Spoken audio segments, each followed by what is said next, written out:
Hi friends, good morning. आज है 2 जुलाई और आप सोच रहे होंगे कि मैंने ब्रेकफास्ट में क्या खाया। आज ब्रेकफास्ट बिल्कुल भी टेस्टी नहीं था क्योंकि आज था सिर्फ पोहा और साथ में उत्पम और सांभर इंडियन में। तो जब तक पूड़ी आलू या भटूरे छोले ना हो तो आपके पगलू का मन ही नहीं भरता है। तो इसलिए आज के अकॉर्डिंगली मेरे को ब्रेकफास्ट इतना अच्छा नहीं लगा। आप सोच रहे हो कि यार इतनी सारी पेस्ट्रीज पड़ी हुई हैं, क्रॉइसॉन पड़े हुए हैं, बन्स पड़े हुए हैं और ये पगलू को देखो कि बिना भटूरे छोले के कह रहा है कि ब्रेकफास्ट टेस्टी नहीं है। यस, मेरे लिए ब्रेकफास्ट टेस्टी नहीं है। तो मैंने ये सारा शूट करा सो दैट आप भी देखें कि ब्रेकफास्ट टेबल पर इन्होंने क्या क्या ले डाउन करा हुआ था। Yes, everything was there. Cheese था, वेजिटेबल्स थी, एज वेल एज आप बाहर का भी देखो कितना अच्छा लग रहा है। स्विमिंग पूल, यहाँ मैं अंदर से बैठे हुए शूट कर रही थी तो सब कुछ अच्छा लग रहा था, मतलब कि एयर भी बहुत अच्छी थी तो मैं हवा भी साथ साथ खा रही थी। तो मैंने कहा कि आपके साथ वो भी शेयर करूं। ऑमलेट था, लेकिन आपको पता है कि जो आलू की परांठी थी ना, वो मेरे को बासी सी लग रही थी। आपको पता है आलू का परांठा तभी खाने में मज़ा आता है कि जैसे गरम गरम जो है तवे से उतरी हुई मिले। यार ये डीमेरिट किसी भी फॉरेन कंट्री में चले जाओ ना, बेशक आप दुबई में हो, सिंगापुर में हो या बैंकॉक में हो, कहीं भी हो, ये बड़ी प्रॉब्लम है यार। तवे से उतरी हुई रोटी नहीं मिलती, ना तो यहाँ मेड्स मिलती हैं प्रॉपर और ना यार प्रॉपर खाना मिलता। तो मेरे हिसाब से लेडीज़ को तो बिल्कुल भी शादी नहीं करनी चाहिए बाहर। It's very difficult. हाँ, घूमने के लिए आ सकते हो, स्पाइन की कुछ ना कुछ साउथ इंडियन वगैरह खाने को मिल जाता। तो जैसे ही मैं जब बाहर निकलने लगी ना फ्रूट्स के बाद, मैंने कहा चलो आपको चीज़ भी दिखाती हूँ कि आज कितनी तरह के। तो निकलते निकलते देखा कि अरे ये क्या, आइसक्रीम भी ब्रेकफास्ट में। तो आपका पगलू पीछे कैसे रहता, क्योंकि ना मेरा कोकोनट आइसक्रीम खाने का बहुत मन था। तो मैंने सोचा चलो आज ब्रेकफास्ट में ही खाकर आपके साथ शेयर करूं। पहले भी मैंने खाई है काफ़ी बार, बट बैंकॉक की coconut ice cream is really good. The reason being उसमें कोकोनट जो श्रेडेड उन्होंने डाला है, इट वॉज माइंड ब्लोइंग। तो मैं बाहर बैठी हुई थी और आइसक्रीम खा रही थी। अब खाकर आपके पगलू का पेट इतना भर गया कि पगलू को 10-12 तो चक्कर लगाने पड़े। तो थोड़ा से चक्कर लगाते हुए मैंने कहा कि थोड़ा बहुत आपको दिखा दिया जाए कि होटल कैसा था। और उसके बाद मैं चली गई फ़न एरिया में। मैंने हाथ पे बनाया एक प्यारा सा रैबिट और फिर निकल गई पटोंग बीच की तरफ। हाय कितना सुंदर लग रहा है ना। But my husband was not accompanying me today.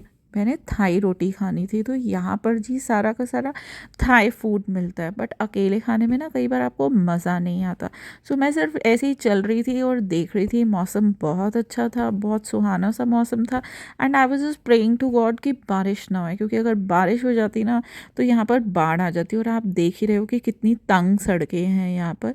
हाँ, नो डाउट बिल्कुल है इंडिया की तरह, वही गटर जो हैं वो खुले हुए हैं साइड पर और पानी वानी बह रहा है, टूटी हुई रोड्स हैं, टूटी हुई पेवमेंट है। बट ये है, हाँ, खाने पीने के लिए चीज़ें बहुत अच्छी हैं and they are little but reasonable.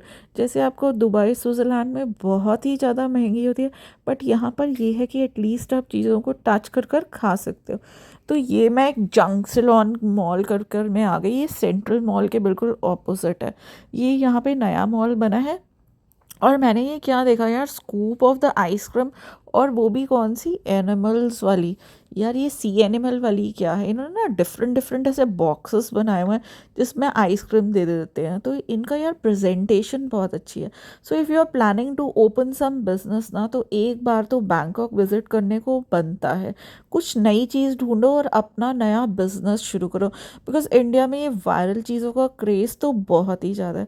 तो उसके बाद जी मैं चली गई बांग्ला स्ट्रीट। बांग्ला स्ट्रीट कहते हैं कि शॉपिंग के लिए बहुत अच्छा है, बट एज सच मेरे को ठीक ठीक लगा। मेरे को कुछ ऐसा नहीं लेना था। तो मैं आगे चली गई मैंगो स्टिकी राइस के वहाँ, बिकॉज मेरे बेटे ने कहा था कि वो मैंगो स्टिकी राइस खाना चाहता है, एज वेल एज मैं भी खाना चाहती हूँ, because I just want to taste ये एग्जैक्टली ये होते क्या। क्योंकि जब भी हम जाते थे डिनर या लंच कर कर वापस आ जाते थे और डेजर्ट तो कभी खाते ही नहीं थे। तो आई थॉट कि आज तो मैंगो स्टिकी राइस मैं खाऊंगी खाऊंगी। तो यहाँ पर मेरे को मिला 80 बाट का, लेकिन कई जगह पर 100 का भी था, 120 का भी था और 160 का था। तो मैं ना रिस्क नहीं लेना चाहती थी, तो इसलिए मैंने एक प्लेट ले ली मैंगो स्टिकी राइस और 3 ले लिए कोकोनट। नो डाउट यार, थाईलैंड के कोकोनट इतने टेस्टी होते हैं, इतने टेस्टी होते हैं कि मैं आपको बता नहीं सकती। और जब ये स्टिकी राइस बना रही थी ना, तो मैं भी देख रही थी यार ये क्या कर रहे हैं। मैंगो ये बिल्कुल फ्रेश काटते हैं पील कर कर, और ऊपर जो ये फुलियाँ सी डालते हैं ना, ये बिल्कुल ऐसे लग रहा था जैसे हल्दीराम की सेवियाँ डाली है। और स्टिकी राइस, आपको सही बताऊँ तो स्टिकी राइस लेने की कोई ज़रूरत नहीं है। आप घर में ना अपने बासमती चावल को अच्छी तरह से ना दूध के अंदर उबाल लो और कटोरी में डाल दो, और ऊपर से कोकोनट मिल्क भी आप डाल सकते हो। बिल्कुल स्टिकी राइस ऐसे बन जाएंगे, एंड इट वॉज टेस्टी, मेरे को अच्छे लगे। तो मैंने सोचा आप लोगों के साथ भी शेयर करूं कि आप घर में ऐसे भी बना सकते हैं। और ऊपर से कोकोनट का मिल्क देते हैं जो आप स्प्रेड कर सकते हैं। और उसके बाद घर आकर मैंने बैठ कर इसे खाया। No doubt it was good. I give it 8 out of 10। Yes, whenever you are coming to Bangkok तो मैंगो स्टिकी राइस खाना मत भूलना, और कोकोनट आइसक्रीम भी ज़रूर खाना। आई एन्जॉयड अलॉट, और जितना आप प्यार मुझे दे रहे हो, thanks a lot. Bye bye, see you again.